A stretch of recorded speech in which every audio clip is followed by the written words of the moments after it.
The following is a lecture on the Kaliya Daman Leela from the Srimad Bhagavatam, Canto 10, Chapter 16, verses 35 through 37, on the topic of Kaliya's uncommon fortune. This lecture is given by His Holiness Radha Govinda Das Goswami in Haridwar, India on May 4th, 2000. तपः सुतप्तं किमनेन पूर्वम्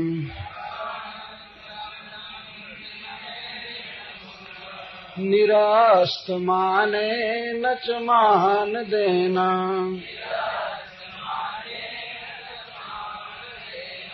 धर्मोऽथवा सर्वजनानुकम्पया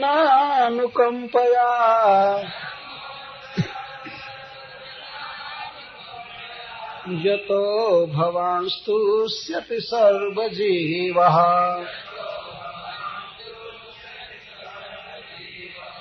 कस्यानुभावोऽस्य न देव विद्महे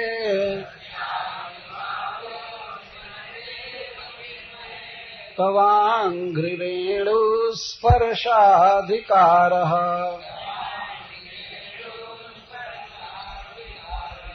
यद्वाञ्छया श्रीललनाचरत्तप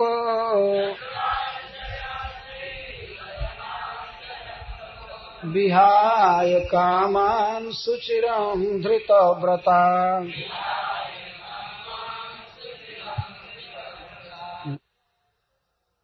पृष्ठं न च सार्वभौमम्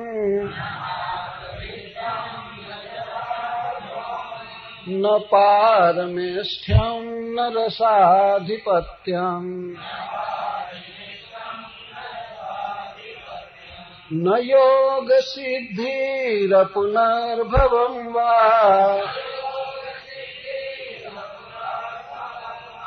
वाञ्छन्ति यत्पादरजः प्रपन्नः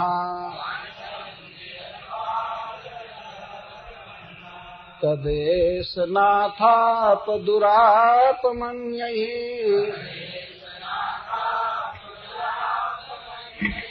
तमोजनिः क्रोधवशोऽप्यहि सः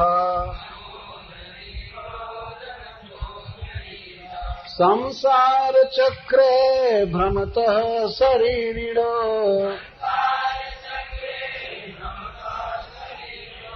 यदीच्छतः स्याद्विभवः समक्षः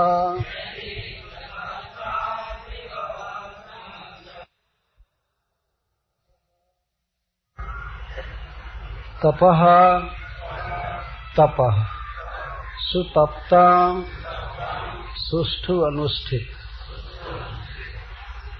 किम कौन सा अनेना इसके द्वारा हमारे पति के द्वारा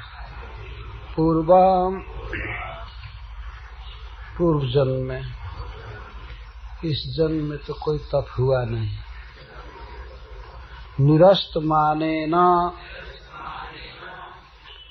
मानहीन होकर अमानी रहकर च और मान देना दूसरों को मान देते हुए धर्म भगवत भक्ति अथवा सर्वजनानुकंपया सभी जीवों पर अनुकंपा करते हुए जतो जिन दोनों से तपस्या और धर्म से भगवान आप तुष्यति प्रसन्न होते हैं सर्व जीव सब जीव आपके हैं अथवा सभी जीवों में आप हैं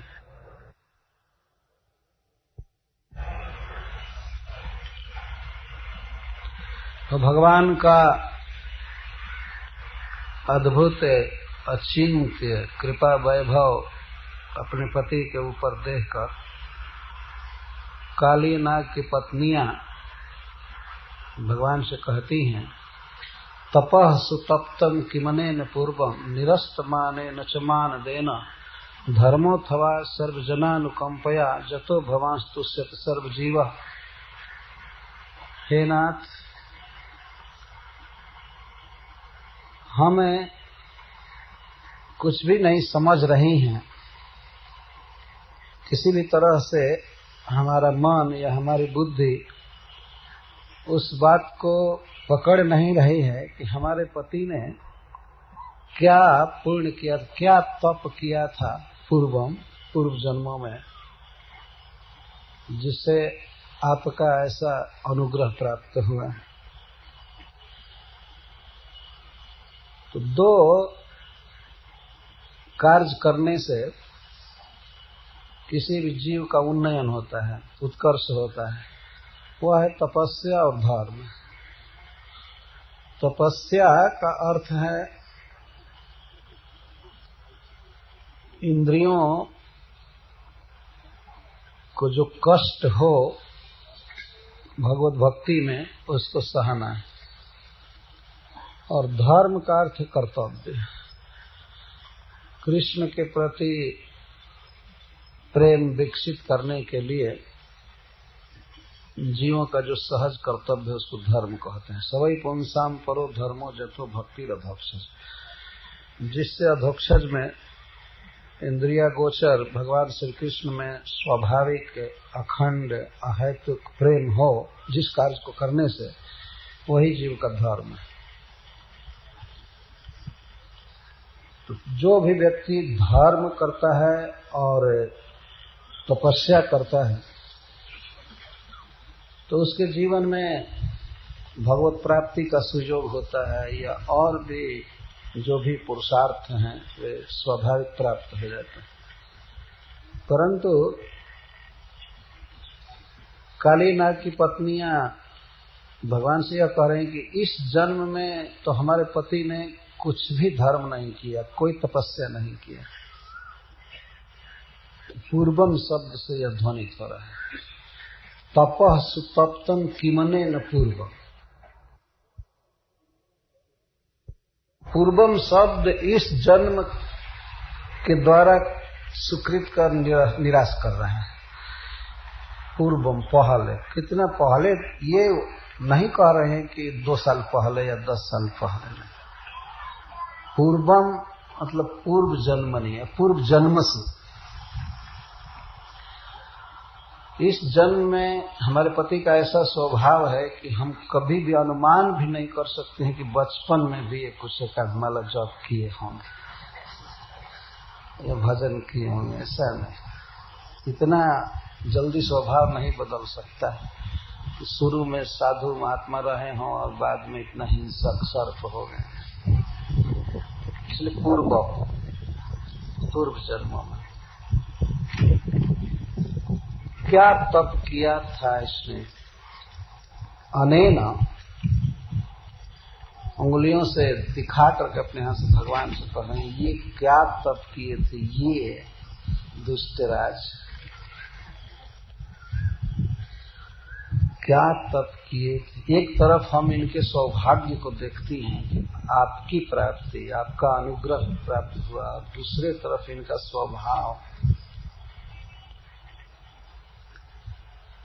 भगवान से ही मानो पूछ रही हैं कि आप ही बताइए कि इन्होंने क्या सुकृत किया था। इस जन्म में तो कुछ किया नहीं, तो पूर्वम पहले जन्मों में किम तपः सुतप्तम, कौन सा तप सुष्ठु तप्त हुआ है, कौन सी तपस्या का अनुष्ठान हमारे पति ने खूब अच्छी तरह से किया। तपस्या में सद्गुण लाने के लिए, मतलब तपस्या खूब अच्छी तरह से हो, इसके लिए 2 गुण होना आवश्यक है किसी में। वो है अमानी और मान। मानद, अमानिना मान देना। स्वयं में अपने को बड़ा न समझना और इस कारण से अपने स्वयं ही मान की इच्छा न करना है। कोई भी मनुष्य जब इस जगत में अपने को बड़ा मानता है, किसी भी क्षेत्र में, जैसे कोई ये माने कि मैं धनी हूँ, मैं पढ़ा लिखा हूँ, मैं रूपवान हूँ, मैं हजारों आदमी के ऊपर हूँ, तो उसके मन में मान की आग जलती रहती है। कहीं भी व्यक्ति रिस्पेक्ट चाहेगा, चाहे मान का एक अर्थ अहंकार भी होता है, मान्यता, मैं यह हूँ, मैं यह हूँ, ऐसा हूँ, ऐसा हूँ, इस प्रकार से। तो मान जिस व्यक्ति के हृदय में उत्पन्न है वह जगत में ही अपने को सुखी मानता है और अपने मानसिक स्तर से वो सोचता है कि सब लोग हमारा आदर करें, ये करें, वो करें, तो उसमें अनेक दोष उत्पन्न हो जाते हैं। इसलिए भगवान ने कहा है तृणादपि सुनिश्चल, अमानिना मान देना।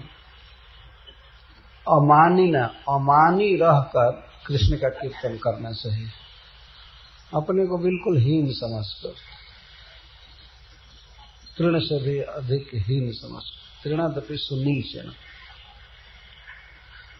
और मान देना, दूसरों के प्रति कोई स्पृहा नहीं होनी चाहिए, कोई कलह नहीं, द्वेष नहीं, सब में श्री कृष्ण को विद्यमान जान करके सबका आदर करना चाहिए, वाणी से, शरीर से, धन से, सब तरह से। और इस मानसिक स्थिति में रहकर तब यदि तप किया जाए तो वह तप सुतप्तम माना जाएगा, अच्छी तरह से अनुष्ठित हुआ। तो तपः सुतप्तम किमने न पूर्वम निरस्त माने न च मान दे। निरस्त माने न और मान देना, इसी का ठीक अनुवाद चैतन्य महाप्रभु करते हैं, अमानिना मान देना। कि भगवान का वाक्य अनुवाद कहा जाएगा, क्योंकि नाग पत्नियां बहुत पहले बोल चुकी हैं, वो तो बाद में आए, 500 वर्ष पहले लगभग बोले, इसीलिए मैं अनुवाद कह दिया। सुनने में लगता है क्या भगवान मूल नहीं बोले, दूसरा मूल बोला, वास्तव में नाग पत्नियां बोली है इस बात को। निरस्त माने न च मान देना, अमानिना मान देना।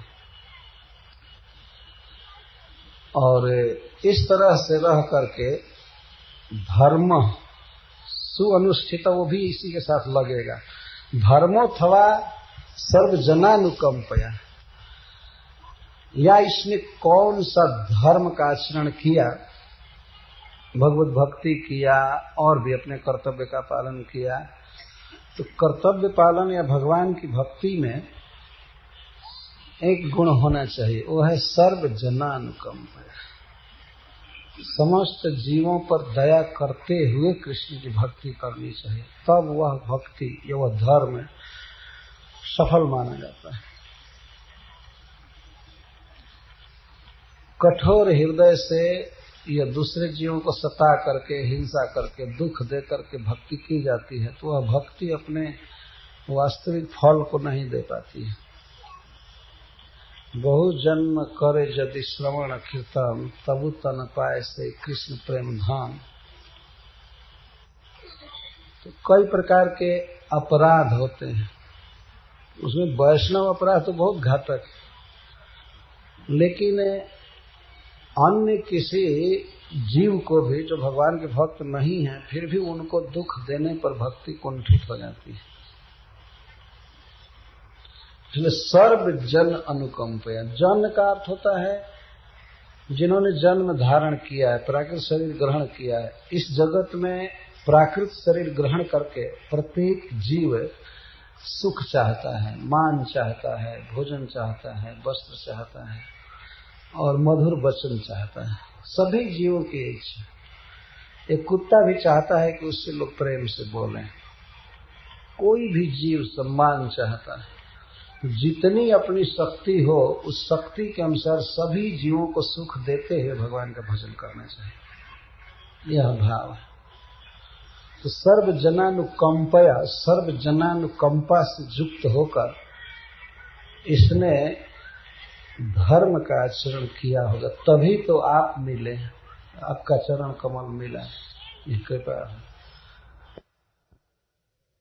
ततो का यहाँ अर्थ है जाभ्याम, जिन दोनों से, सुंदर तपस्या से और धर्म से भगवान तुष्यति, आप संतुष्ट होते हैं। भगवान कभी भी भोगों से संतुष्ट नहीं होते। कोई व्यक्ति खूब भोग भोगे और दूसरों का अपमान करे, अपने खूब आराम से रहे, दूसरों का अपमान करे और खूब देखा जाए कि भजन कर रहा है, भगवान ऐसे संतुष्ट नहीं होते। जतो भगवान तुष्यति सर्वजीव, क्यों कि भगवान सर्वजीव है। सर्वजीव का यहाँ अर्थ है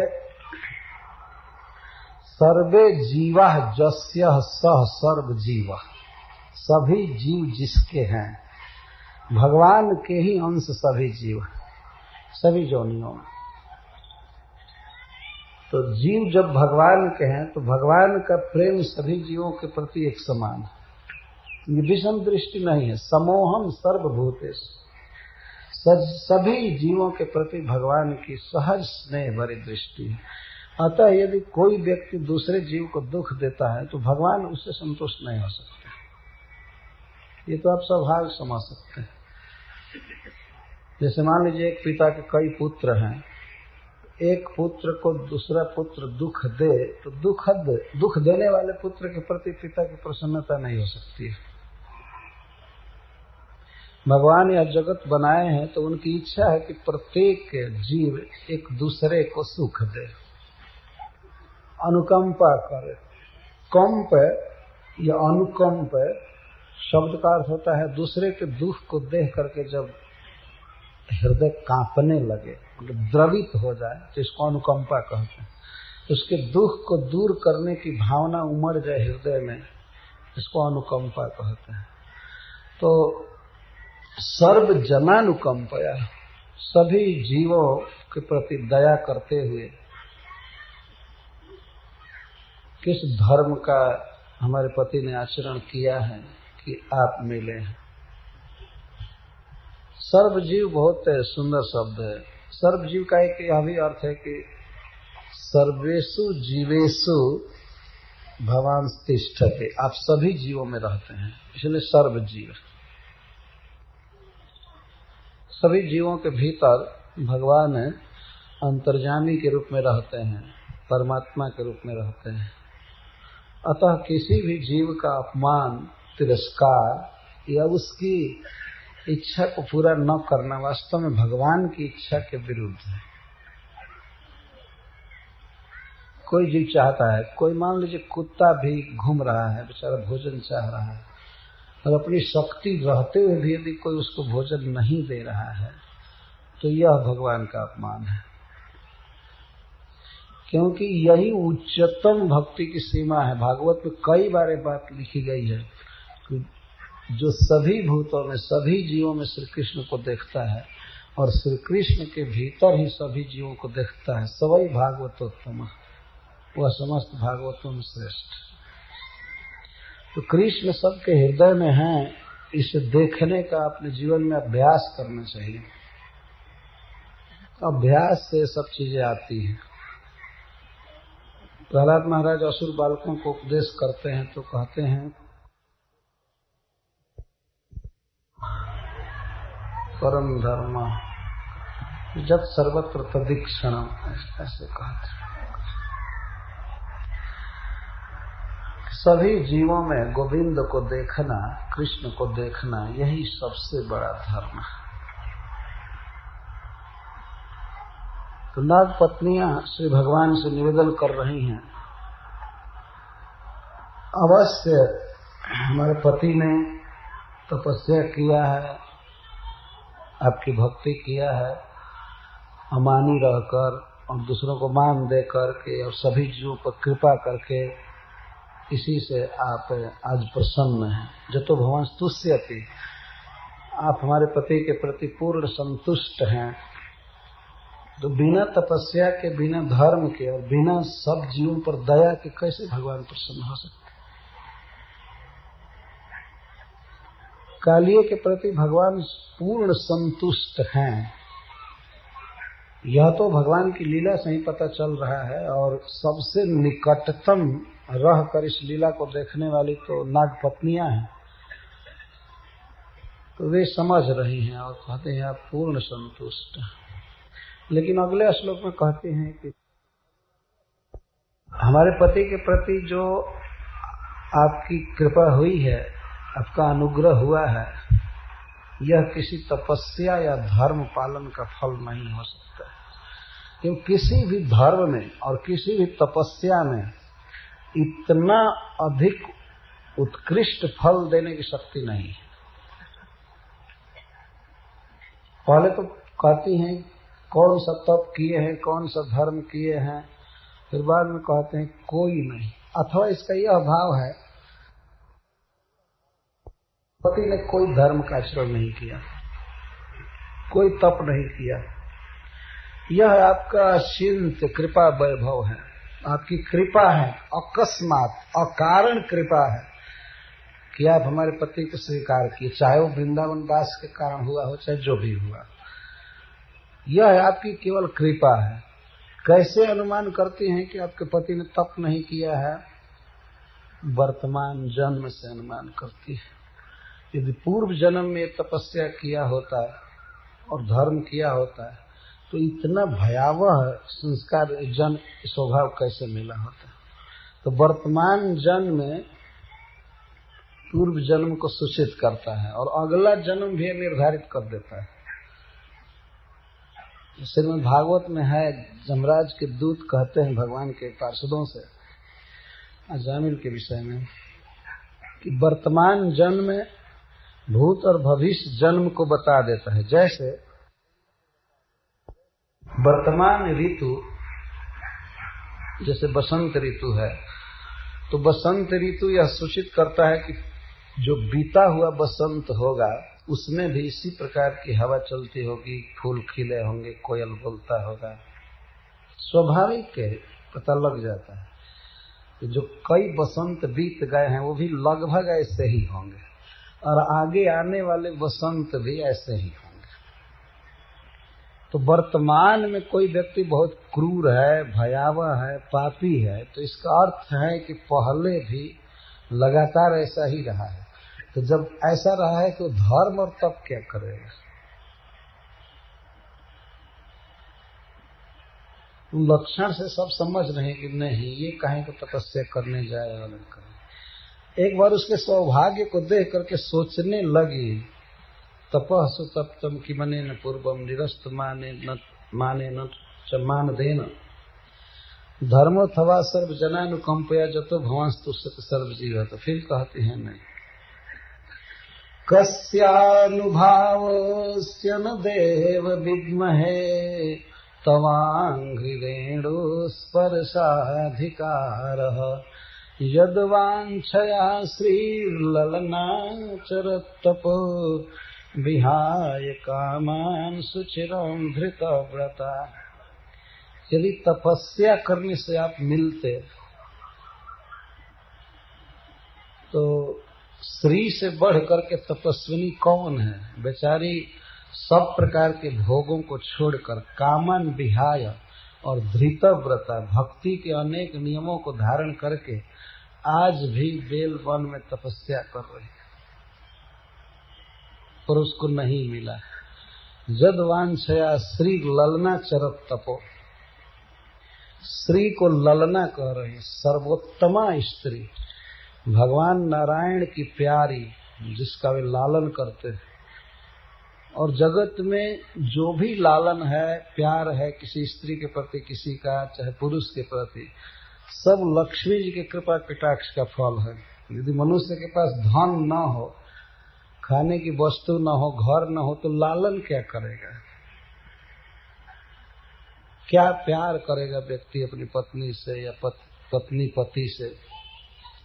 तो समस्त धन की अधिष्ठात्री भगवान की बक्षो विलासिनी श्री ललना तपः है आचरत, तपस्या में लगी हुई है बहुत काल से, भोगों को छोड़कर। कामन का अर्थ भोगन, भोग छोड़कर। भोग में मुख्य भोग क्या है? आहार और निद्रा। तपस्या कोई व्यक्ति करता है तो आहार और निद्रा कम कर देता है, चाहे नील कर देता है, जीरो कर देता है। जब आहार और नींद पूरी चले तब तो तपस्या का कोई मतलब ही नहीं है। यही दो मुख्य हैं तपस्या के अंग। इसके साथ भगवान का भजन, ध्यान, पूजन जो भी है वो तो जुड़ा ही हुआ है, लेकिन ये दोनों आधार हैं। तो कामन विहाय, विहाय मतलब त्याज्य, त्यक्त्वा, भोगों को छोड़कर, जो शरीर को सुख देने वाली वस्तुएं हैं उनको छोड़ करके और श्री जी तपस्या कर रहे हैं। इतनी लालसा है उनकी भगवान श्री कृष्ण के चरण रज को पाने की, किसके लिए कर रही है। वो जानती है कि हमारे पति ही भगवान नारायण ही कृष्ण हैं, लेकिन इस रूप में वे अधिक मधुर हैं, रसिक हैं, तो चाहती हैं कि हम पा जाएं। लक्ष्मी जी क्यों नहीं पा पाई? चैतन्य महाप्रभु और वेंकट भट्ट से इस विषय में डिस्कशन हुआ है चैतन्य चरितामृत में। तो भगवान बताते हैं कि वे इसलिए नहीं पा पाई कि लक्ष्मी जी बहुत अभिमान में है, वे गोपियों का अनुगमन करना नहीं चाहती। और वैकुंठ विलासिनी होकर भगवान की प्रिय पत्नी और गोपों की स्त्रियों के पीछे चले, कैसे हो सकता है? नहीं चल सकते हैं तब मरो, तब करो, नहीं मिलने वाला है।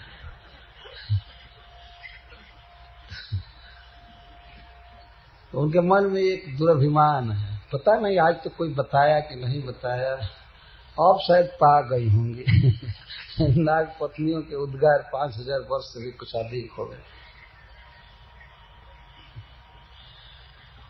तो जद वांछया, वांछा का अर्थ है उत्कट अभिलाषा। किस चीज की अभिलाषा? तवांग रेणु स्पर्शाधिकार, आपके चरण रज का स्पर्श करने का अधिकार। इस पर कोई व्यक्ति कह सकता है कि सर्वत्र ब्रज में तो चरण रज फैला ही हुआ है और उसी में रह रही है, तो अब क्या अधिकार बाकी है? वास्तव में चरण रज कहा जा रहा है, लेकिन इसका तात्पर्य भगवान की सेवा से है। चरण रज और कृष्ण दोनों एक ही हैं। कृष्ण की दासी बनना चाहते हैं, प्रिया बनना चाहते हैं, लेकिन कौन पाए? और वह चरण रज, कृष्ण का वह दासत्व या कृष्ण की वह संगति हमारा पति पा गया। तो कस्य अयम अनुभाव इति अहम न विद्मः, अवयम न विद्मः। कस्य मतलब किस तपस्या का, किस धर्म का यह अनुभव है। अनुभाव का अर्थ है फल, भाव का अर्थ है कोई कार्य, और अनुभाव का अर्थ है फल, उसका फल, उसका अनुभव का। किस क्रिया का, किस तपस्या का, किस दान का, पुण्य का यह फल है, हम नहीं जानते। नहीं जानती हैं का अर्थ यह है कि किसी भी तपस्या और धर्म का यह फल नहीं है। कौन सा फल? तवांग रेणु स्पर्शाधिकार, आपके चरण रेणु के स्पर्श की योग्यता, अधिकार।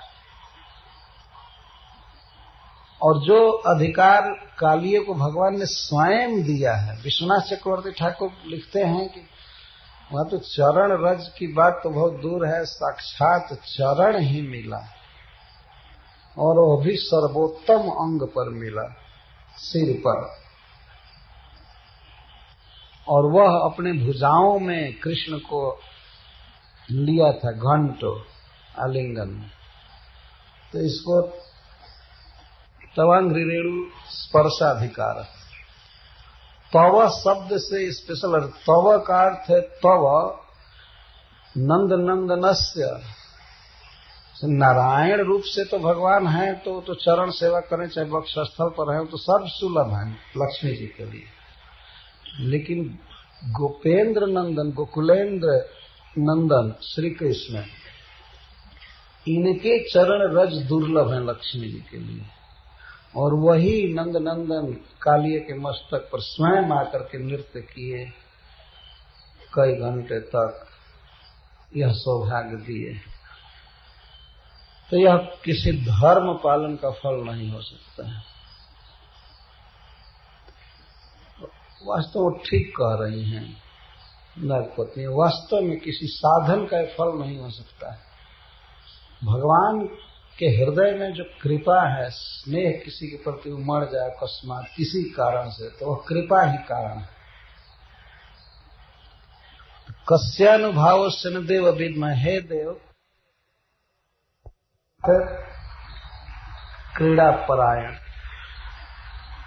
हे क्रीड़ा परायण, आप बहुत प्रकार से नृत्य किए हमारे पति के सिर पर, बहुत क्रीड़ा कर रहे हैं वृंदावन में। अथवा हे द्योतमान, हे चमकने वाले, बहुत सुंदर आप लग रहे हैं, बहुत क्रीड़ा करते हैं। तो हे देव, हे परम पूज्य, हे परमाराध्य, हम नहीं समझ रहे हैं कि यह सौभाग्य हमारे पति का किस कर्म का फल है। किसी कर्म का फल नहीं है, यह आपकी कृपा है कारण। कस्यानुभाव से न देव विद्म, क्या नाग पत्नियों ने कहीं पौर्णमासी जी के मुख से सुना या किसी के मुख से सुना है क्या? सुना क्यों नहीं होगा? वे देव कोटि की स्त्रियां हैं, तो ब्रज में रह करके कौन कहाँ तपस्या कर रहा है, कौन किधर रह रहा है, क्या उनको पता नहीं होगा? और वो अभी बेलवंत तट पर है काली दह के, जहाँ लक्ष्मी तप करती है, तो इसका पता हो गया होगा उन लोगों को। जदवान से श्री ललना चरत तप, आचरत तप, इन सब उद्गारों से हम लोगों को शिक्षा लेनी चाहिए कि वास्तव में भगवान धर्म पालन से, भक्ति करने से प्रसन्न होते हैं, और तप करने से तथा सभी जीवों पर अनुग्रह करने से, अनुकंपा करने से, और स्वयं अभिमान अहंता ममता से शून्य रहने से तथा दूसरों को मान देने से। यह नहीं समझ लेना चाहिए कि जब तपस्या और धर्म के पालन से भगवान का यह अनुग्रह नहीं मिला है तब करना बेकार है। तो हम पर भी काली जैसी कभी न कभी वो कृपा कर देंगे, चुपचाप बैठे रहे, ऐसा नहीं हो सकता। भगवान साधन की अपेक्षा करते हैं। कम से कम कालिये साधन तो यह किया था ना कि जाकर के जमुना जी में रह रहा था वृंदावन में, अपनी ओर से इतना तो किया था। अगर यह नहीं किया होता तो भगवान थोड़े रमण द्वीप जा करके अपना शरण देते उसको। तो इतना तो किया है, भले एक भक्त से झगड़ा करके ही रह रहा है वृंदावन में, लेकिन रह रहा है, इतना किया। तो बहुत ही प्रेरणादायक श्लोक है नागपत्नियों के, और उनकी दृष्टि में यही सबसे बड़ा सौभाग्य है कृष्ण का प्राप्त होना किसी जीव को, भगवान का चरण मिलना, चरण रज मिलना, यही सबसे बड़ा सौभाग्य है। तो आगे कहती हैं कि आपके चरण रज के जो प्रपन्न हैं, अर्थात आपका चरण रज जिनको मिला हुआ है, वे इतना सुखी रहते हैं, इतना सुखी रहते हैं कि उस सुख के आगे वे स्वर्ग की भी कामना नहीं करते। संपूर्ण भूमंडल का राज्य भी उन्हें तुच्छ लगता है, और ब्रह्मा जी के लोक का अधिपत्य तथा पाताल लोक का अधिपत्य भी उन्हें तुच्छ लगता है। इसके साथ ही साथ 5 प्रकार की मुक्ति भी उन्हें फीकी लगती है, तथा योग की 8 सिद्धियों की तो बात ही बेकार है। इस तरह से भगवान की भक्ति में जो सुख है, कृष्ण के साथ होने में, उनके चरण रज को प्राप्त करने में जो सुख है, वो कहीं विश्व में सुख नहीं है, किसी भी अवस्था में। इस विश्व में ब्रह्मांड में सुख की बात तो दूर रही, इसके आगे अपुनर्भव मुक्ति में भी वो सुख नहीं, तो इसको ये कह रही है। न नाक पृष्ठं न च सार्वभौमं न पारमेष्ठ्यं न रसाधिपत्यं न योग सिद्धिरपुनर्भवं वा वाञ्छन्ति जत्पादरजः प्रपन्नः।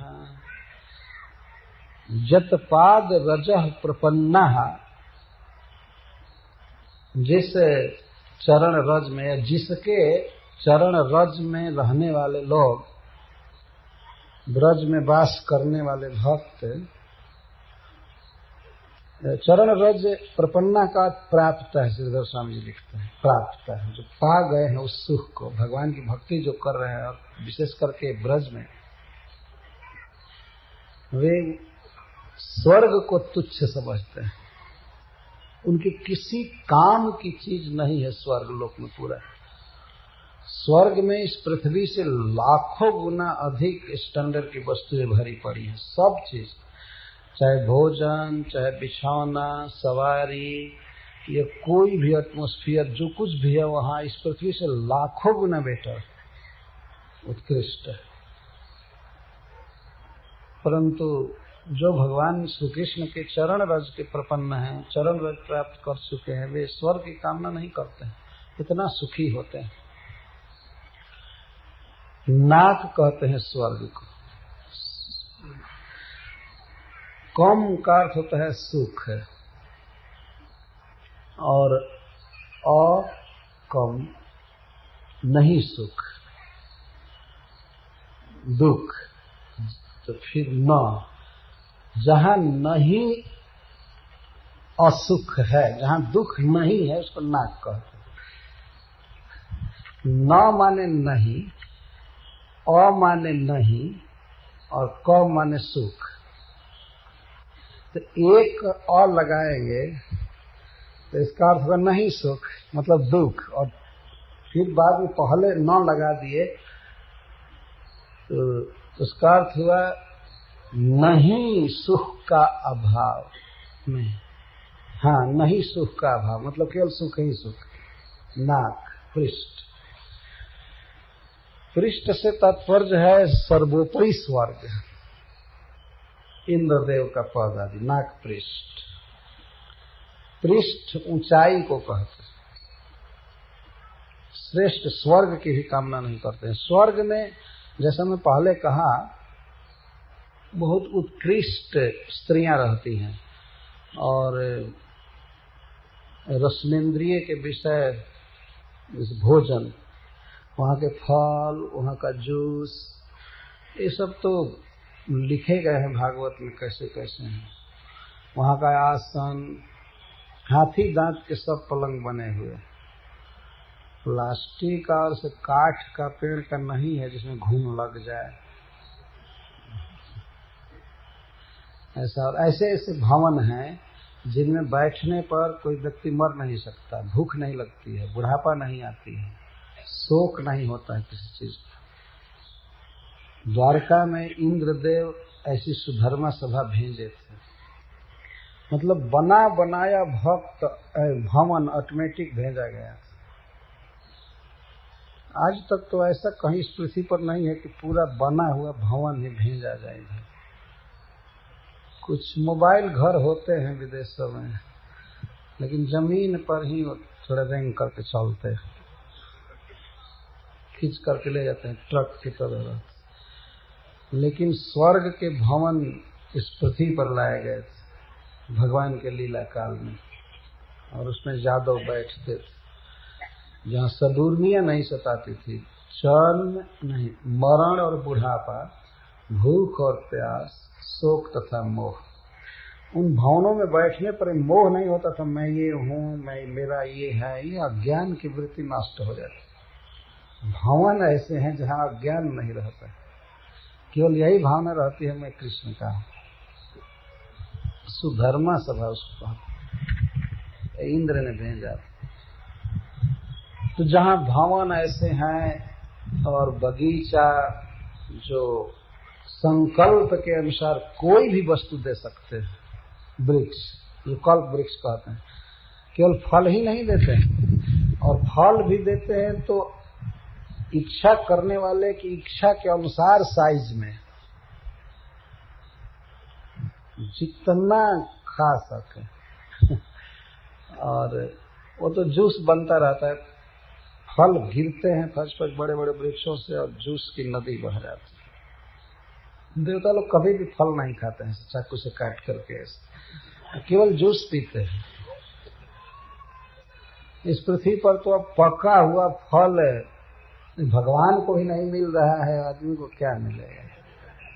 ये भी कच्चा ही खाते हैं, कई दिन का बासी। ये क्या करें, जब प्राकृतिक जगत में आए हैं तो यहीं का भोजन मिलेगा। एकदम कच्चा चल रहा है, टमाटर कच्चा आते आते पीला हो जाता है, आम कच्चा तोड़ा जाता है, केला तो सब देखते ही हैं कहाँ कितना कच्चा आ रहा है। कुछ भी अच्छा नहीं मिल रहा है इस पृथ्वी पर। लेकिन इसी ब्रह्मांड के भीतर स्वर्ग है, जहाँ पर सब कुछ स्वाभाविक है और बहुत सुमधुर, बहुत स्वादिष्ट। ऐसे ऐसे फल हैं, ऐसे ऐसे जूस हैं जिनका रस पीने पर भागवत में लिखा गया है कि शरीर में कभी झुर्रियां नहीं पड़ती, कभी थकावट नहीं होती, कोई बीमारी नहीं होती।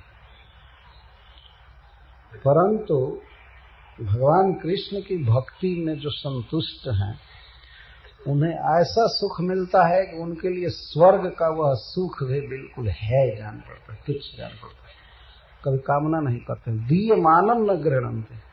भगवान कहते हैं, भगवान कपिल देव माता देवहूति से कि हमारे भक्त ये सब देने पर भी नहीं लेते हैं, इच्छा क्या करेंगे? न वांछन्ति, यहाँ नाग पत्नी कहें, इच्छा नहीं करते।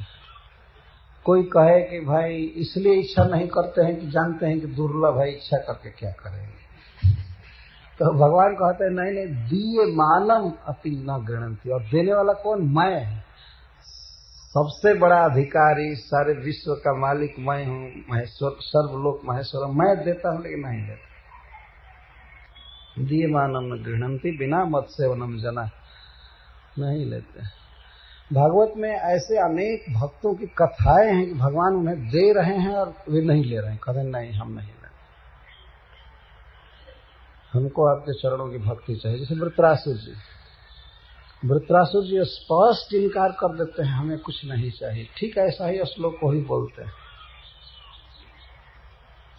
इसी तरह के हे प्राणनाथ, हे सर्व सौभाग्य निधे, हमें आपको छोड़ करके स्वर्ग नहीं चाहिए, पृथ्वी का साम्राज्य नहीं चाहिए, पाताल का राज्य, ब्रह्मा जी का राज, योग की सिद्धियां और मुक्ति कुछ भी नहीं चाहिए। जैसे पक्षियों के पंखहीन बच्चे अपने माँ की बाट जोहते हैं, और जैसे खूंटे में बंधा हुआ बछड़ा अपने माँ की प्रतीक्षा करता है, और जैसे परदेश में गए हुए अपने प्रियतम पति की प्रतीक्षा पत्नी करती है, उस तरह से मैं आपकी प्रतीक्षा से छटपटा रहा। भीषण युद्ध हो रहा है, सारी सेना भाग चुकी है वृत्रासुर की, और एक बांह कट चुकी है, अभी बांह नहीं कटी। तो उस दशा में वृत्रासुर भगवान से प्रार्थना कर रहे थे। श्रीपाद सिद्धेश्वर स्वामी टीका में लिखे कि भगवान मानो कहते हैं कि आपको स्वर्ग दे देता हूँ, तुम सुखी हो जाओ, क्या मेरी दास्ता को लेकर करोगे? तो कहते नहीं, मुझे नहीं चाहिए। और जब अंत में ये भावना आती है कि मुझे भगवान की सेवा नहीं मिल पाएगी, भगवान का संग नहीं मिलेगा फिर से, भगवान शंकरषण देव के, तो कहते हैं हे देव, हे नाथ, यह कृपा कीजिए कि जन्म जन्म में आपके भक्तों का संग मुझे मिले और अन्य कहीं मेरी आसक्ति न हो। इस प्रकार के वाक्य श्लोक भागवत में 3 बार आए हैं।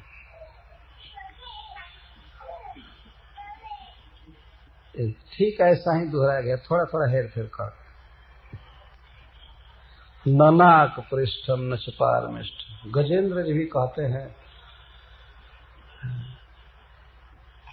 एकांतिनो जश्चन कंचनार्थम वांछन्ति ये वै भगवत प्रपन्नः अत्यद्भुतम तच्चरितम सुमंगलम गायन्त आनंद समुद्र मग्न।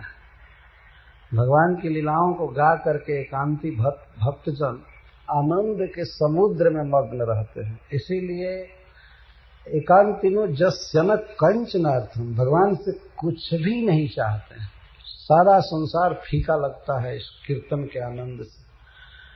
भगवान के लीला गान के आनंद के आगे सारा सुख फीका लगता है। जो सुख हो तो गोपाल ही गाए। सूरदास ने लिखा सबसे बड़ा सुख भगवान की लीला गाने में। हरे कृष्णा कृष्णा कृष्णा हरे हरे, हरे राम राम राम। तो भगवान की भक्ति का जो सुख है वो श्री जी चाहती है। श्री ललना जब वांछया, वहां वांछा शब्द है और फिर यहाँ वांछा शब्द आया, न वांछन्ति। भगवत भक्ति से तृप्त रहने वाले भक्त कुछ भी नहीं चाहते, तो स्वर्ग का यह सुख है।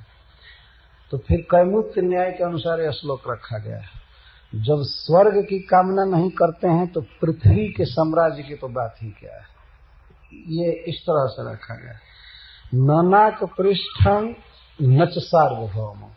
जब स्वर्ग नहीं चाहते हैं तो सार्वभौम क्या चाहेंगे। सार्वभौम का अर्थ होता है सर्व भूमि पर का आधिपत्य, समस्त भूमि का राजा।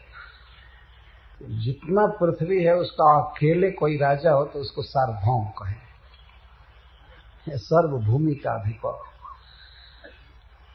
तो जब स्वर्ग नहीं चाहते हैं तो सर्व भूमि का आधिपत्य क्या चाहेंगे। अच्छा, न पारमेष्ठ्यं नरसाधिपत्यम। और जब परमेष्ठी का पद, जब ब्रह्मलोक की संपत्ति नहीं चाहते हैं तो रसातल में क्या रखा हुआ है, यह भाव। और जब मुक्ति भी नहीं चाहते हैं तो 8 सिद्धियों के क्या गणना है। इस प्रकार से इसका अर्थ किया गया है। क्योंकि जुगल जुगल में पहला जो शब्द है उत्कृष्ट है, पहला जो पद है उत्कृष्ट है। इसका ऐसे अर्थ नहीं करेंगे कि वे स्वर्ग नहीं चाहते हैं, पृथ्वी का साम्राज्य नहीं चाहते हैं, या ब्रह्मा जी का धाम नहीं चाहते हैं, रसातल की सिद्धि नहीं चाहते हैं, मुक्ति नहीं चाहते हैं और योग सिद्धि नहीं चाहते हैं। ऐसा अर्थ नहीं है। अर्थ है कि जब स्वर्ग नहीं चाहते हैं तो फिर इस पृथ्वी के अधिकार की तो बात ही क्या है। जैसे मैं अर्थ पहले किया उस तरह से। तो 5 प्रकार की मुक्ति है। मुक्ति में अपार सुख है। श्रीमद् भागवत में मुक्ति की बहुत प्रशंसा की गई है। इस प्राकृत जगत के जन्म मरण से, दुख से, यहाँ के नियमों से परे हो जाना, छूट जाना बहुत भारी सुख है। जब यहाँ के जेल से निकल कर आदमी सुख का अनुभव करता है, जबकि यही रहता है। अभी माँ के गर्भ से निकला है तो कहीं जेल में चला गया, तब तक हॉस्पिटलाइज्ड हो गया, वह भी एक नरक है। भागवत में लिखा गया है कि कारागृह और अस्पताल 2 नरक है। फिर आदमी वहां से आकर के कुछ दवाई हो जाती है, चिकित्सा हो जाती है तो अपने को सुखी मानने लगता है। लेकिन वह व्यक्ति जो इस जगत के सारे नियमों से, बंधनों से पार हो गया है, तो कितना सुख होता होगा। उपनिषद में लिखा गया है किसी व्यक्ति को ब्रह्मा जी के समान आयु मिले, द्विपरार्ध आयु, और उतने वर्षों तक पूर्ण स्वस्थ रहकर और पूर्ण अधिकार पूर्वक इस प्राकृतिक जगत को भोगे, खाने लायक चीज खूब खाए, स्वर्ग का इधर उधर का या सूंघे, देखे सब कुछ, तो उसको जिस सुख की प्राप्ति होगी ब्रह्मा जी के पूरा आयु तक, उससे कोटि कोटि कोटि परार्ध कोटि सुख मिलता है ब्रह्म ज्योति के अनुभव में, जो इस प्राकृतिक जगत से परे है। करोड़ों गुना सुख मिलता है। पर श्रील रूप गोस्वामी पाद जी कहते हैं कि उस मुक्ति सुख से कोटि कोटि कोटि गुना सुख भगवान की भक्ति में मिलता है। तो इस जगत के सुख की तो कोई तुलना ही नहीं है भगवान के सुख के आए, भगवान के नाम गान आदि के सुख के आए। इसलिए भगवान चैतन्य महाप्रभु कहते हैं आनंदाम बुद्धिवर्धनम प्रतिपदम। यह आनंद देता है ऐसा न कह करके कहते हैं आनंद के समुद्र को प्रतिक्षण बढ़ाता जाता है। कितना ये समुद्र फैलेगा, कितना व्याप्त होगा। आनंदाम बुद्धिवर्धनम प्रतिपदम। क्या? श्री कृष्ण संकीर्तनम। श्री कृष्ण संकीर्तनम की विशेषता बता रहे हैं। आनंदाम बुद्धिवर्धनम प्रतिपदम। प्रतिपदम का अर्थ है प्रत्येक क्षण जितना कीर्तन करते जाइए, जितना लीला गान सुनिए या गाइए, उतना ही आनंद वर्धन होता जाता है। तो प्रश्न होगा कि आखिर समुद्र जैसा आनंद है, इसकी कोई सीमा नहीं है, उतने ही पर रुका रहेगा? नहीं, ये आनंद समुद्र को और बढ़ाता जाता है। खास करके नाम संकीर्तन आनंद समुद्र को बढ़ा देता है, बढ़ाता जाता है। श्री कृष्ण संकीर्तनम शब्द से भगवान का लीला गान आदि सब आ गया। एक भक्त ने लिखा है कि किस भक्ति के कौन आचार्य हैं, तो कहते हैं सुखदेव गोस्वामी कीर्तन के आचार्य, बैया सखी कीर्तन है। तो संकीर्तन का अर्थ है लीला संकीर्तन, नाम संकीर्तन, गुण संकीर्तन। इस तरह से तो भगवान का यश गाने पर, नाम गाने पर जो सुख प्राप्त हो गया, उस सुख के आगे इस प्राकृत जगत के सुख की बात तो दूर रही, मुक्ति का सुख भी किसी काम की चीज नहीं। यहाँ तक केवल ब्रह्म ज्योति का सुख नहीं, वैकुंठ में भगवान का पार्षद बन करके जो उनकी सेवा होती है, उससे भी उत्कृष्ट सुख है भगवान के कीर्तन में, भजन में। यह भी कहा गया है। इसलिए वहां भी वैकुंठ में भी भक्तजन सदा भगवान की कीर्ति में लुब्ध रहते हैं। तृतीय स्कंध के 15वें अध्याय में बात लिखी गई है, सदा कृष्ण का जस गाते रहते हैं। और लिखा गया है कि जब सबसे सुंदर गायक भगवान के वनमाला का अधिकारी भ्रमर राज गाता है, तो सारे पक्षी चुप हो जाते हैं, क्योंकि वहां गायकों में स्पर्धा नहीं है। जब भ्रमर राज गाने लगते हैं तो और पक्षी चुप हो जाते हैं, सुनने लगते हैं, ऐसा लिखा गया है। क्योंकि वे सबसे बड़े गायक भगवान के माला के अधिकारी, माला पर बैठते हैं। और भी भ्रमर हैं, लेकिन एक भ्रमर राज,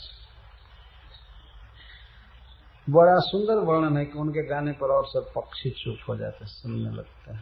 सर्वदा कीर्ति गाई जाती। लक्ष्मी जी झूले पर बैठकर भगवान का जस गाती रहती हैं सखियों के साथ। राधा रानी भी अधिकांश समय भगवान की लीलाओं के गाने में बिताते। ऐसा जस श्री कृष्ण ने इस जगत में फैलाया है कि यही तो आनंद का स्रोत देता है, यही सुख देता है वास्तव में। इसके बिना तो रह ही नहीं सकते। हरे कृष्णा कृष्णा कृष्णा हरे हरे, हरे राम राम राम हरे। आनंदामुधिवर्धनम प्रतिपदम। यही नाग पत्नियां कह रहे हैं कि जो आपकी भक्ति से संतुष्ट हैं, आपके चरण रज के प्रपन्न हैं, वे स्वर्ग के भोगों की कामना ही नहीं करते, फिर इस पृथ्वी पर ये बम्बई, दिल्ली, कलकत्ता के भोगों में क्या फंसे, यहाँ क्या रखा है। तो बम्बई में तो मैं देखता हूँ बैतरणी नदी मल मूत्र की चारों ओर बहती रहती है और दुर्गंध फैली रहती है, फिर भी लोग संतुष्ट हैं कि हम स्वर्ग में हैं। कुबेर जी की नगरी कहते हैं।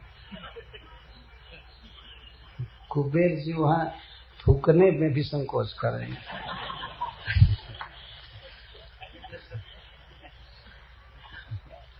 कुबेर जी अलकापुरी में रहते हैं। न नाक पृष्ठम न च सार्वभौमम और न पारमेष्ठ्यम न रसाधिपत्यम।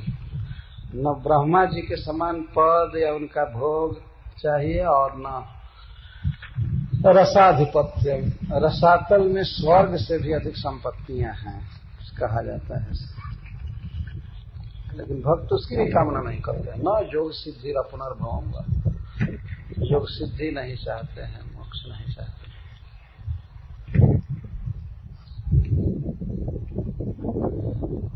उसका अर्थ पीछे से लेना पड़ेगा। जब आप पुनर्भव नहीं चाहते हैं तो योग सिद्धि क्या चाहेंगे? संस्कृत व्याकरण के कई नियम हैं, थोड़ा थोड़ा समझने से बातें समझ में आ जाती है। जब अपुनर्भव मोक्ष नहीं चाहते हैं तो फिर योग सिद्धि क्या चाहेंगे? तो बेकार चीज है। जतपाद रजः प्रपन्ना, जिनके चरणों के रज के शरणागत भक्त इतना सुखी होते हैं। और फिर काली के स्वभाव को कहती हैं कि वही चरण रज प्रदेशनाथाप दुरापमन्यैः तमोजनी क्रोध वसोभ्यहि सह संसार चक्रे भ्रमतः शरीरिणो यदेच्छतः स्यात् विभवः समक्षः। तब उसी चरण रज को एसह आप, हे नाथ, यह पा गया, यह जो अभी अभी आपको फुफकार करके काटना चाहता है, ऐसा करते ये दिखा कर कह रहे कि यह पा गया, ये दुष्ट राज खलराज यह पा गया। ये आपकी कृपा है। तदेश नाथाप दुराप मन्ये, अन्य दुरापम, जो श्री ब्रह्मा जी के लिए भी दुर्लभ है, वो भी कामना करते हैं कि इस ब्रज में हम तृण बन जाएं, गुण बन जाएं। पता नहीं बनेंगे या नहीं बनेंगे। तो ब्रह्मा और ध्रुव जी, उद्धव जी चाहते हैं ब्रज में तृण लता आदि बनना। तो अन्य दुरापम, अन्यों के द्वारा दुर्लभ चरण कमल मिला। ब्रह्मा जी को भी भगवान का चरण कमल नहीं मिला था। जब वे भगवान की स्तुति कर रहे थे 4 सिर से, तो बच्चे सब हंस रहे थे कि क्या कर रहा है इतना बड़ा आदमी 4 मुंह वाला। और श्री कृष्ण तो छोटे थे, ब्रह्मा जी बड़े थे। चरण अब कैसे छुए? चरण नहीं छू पाए। दूर से ही ब्रजरज में लोट लोट कर प्रणाम करके फिर भागे। उन्होंने सोचा कि भगवान की लीला में मैं डिस्टर्ब कर रहा हूँ, एक और अपराध कर रहा हूँ। एक अपराध तो किया, बछड़ा चुराया है, अब ये अपने सखाओं के साथ खेलेंगे, खाएंगे, छोड़ो इनको। अभी पूरा खाए भी नहीं थे। हाथ में दही भात का कौर लिए थे भगवान, अंगुलियों में अचार खोसे थे, नींबू अदरक आदि का, ऐसे थे। और जैसे लगता था वे भकुआ गए हैं। बोले नहीं ब्रह्मा से, ब्रह्मा से ये नहीं कहे कि आप जाइए चाहे रहिए, एकदम वो सन्न हो गए थे। ये कौन है, क्या बोलता है, ऐसा भगवान व्यक्त कर रहे हैं। तब ब्रह्मा जी भागे जल्दी प्रणाम करके। नहीं तो कह रहे थे कि नहीं अब मैं सृष्टि नहीं करूंगा, मैं वहां नहीं रहूंगा, हमको यहाँ तृण बना दीजिए, गुल्म बना दीजिए, मैं यहीं रहना चाहता हूँ। फिर भी भगवान ने ये नहीं कहा कि अच्छा ठीक है चाहे जाइए कुछ कीजिए। तो भगवान का चुप रहना ब्रह्मा जी को असह्य हो गया। वो भाग गए। कहते 100 वक्ता एक चुप हराई, सैकड़ों वक्ता को एक चुप रहने वाला हरा देता है। भगवान ऐसे मौन साधे थे, यहाँ भी मौन साधे। नाच रहे हैं सब लेकिन बात नहीं कर रहे हैं, न काली से न काली की पत्नियों से। तो वो लोग कहते हैं मौन शीली ने एक श्लोक में, हमने आप एकदम मौन व्रत ले लिए। स्तुति करते हुए कहते हैं कि मौनधारी को प्रणाम है, ऐसा कहते हैं। उसका अर्थ है श्रीधर स्वामी जी कुछ भिन्न कर रहे हैं, लेकिन चक्रवर्ती पास जी अर्थ किए है कि जब से हम आए हैं तब से आप मौन ही रहे, कुछ तो बोलिए, मुंह खोलिए। तो भगवान ने ब्रह्मा जी के सामने कुछ बोले नहीं, तो ब्रह्मा जी भाग गए।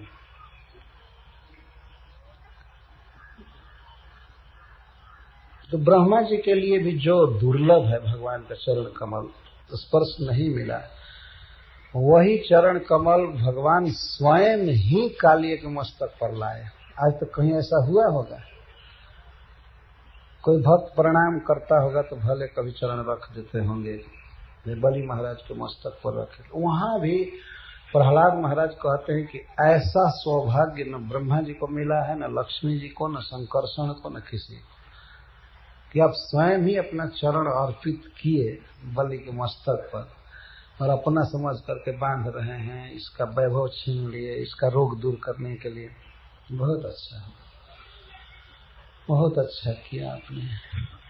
अनुमोदन कर रहे हैं, बहुत प्रसन्न है प्रहलाद महाराज और कहते हैं कि पता नहीं क्यों हम असुरों के साथ आपकी इस प्रकार की स्नेह भरी दृष्टि होती है, जबकि हम लोग जाति से बहुत बुरे हैं, दूसरों को दुख देने वाले हैं, लेकिन आपकी इस प्रकार से अनुकूल दृष्टि हम लोगों के प्रति कैसे हुई? केवल आपकी कृपा है। भगवान से कह रहे प्रहलाद महाराज। ठीक यही बात नागपत्नी आज कह रही है। वही वह चरण कमल, वह चरण रज यह पा गया। ये सह शब्द कालिए नाग के दुष्टता को व्यक्त करने के लिए और अयोग्यता बता रहे हैं कि ये योग्य नहीं। इस और उस समय भी भगवान का चरण कालिए के फण पर ही टिका हुआ है। तो ऐसा ये पा गया। अन्य ही दुरापम, अन्यों के लिए दुराप, जैसे श्री के लिए दुराप, ब्रह्मा जी के लिए दुराप, दुह आप नहीं मिला है, दूर है मिलना। ऐसा की विशेषता बता रहे हैं। तमोजनी, एक तो जाति से ही तमोगुण में जन्म लिया। सांप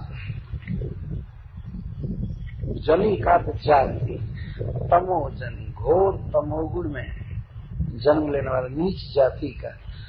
एक तो जन्म से नीच और दूसरे स्वभाव से क्रोधवश। तो चलो छोटी जाति में जन्म हो गया हीन में, लेकिन स्वभाव बदल दिया जाता है। जन्म भी तामसी जाति में हुआ और स्वभाव भी बना रह गया क्रोधवश। क्रोध करे समय समय पर तो ठीक ही है, लेकिन सदा क्रोध के ही वश में रहे, क्रोध हमेशा चढ़ा रहे, ऐसा रहा है। क्रोध वश, क्रोधस्य वश, क्रोध के वश में। मनुष्यों में 99% से भी अधिक ऐसे लोग हैं जिनके वश में क्रोध है, वे क्रोध के वश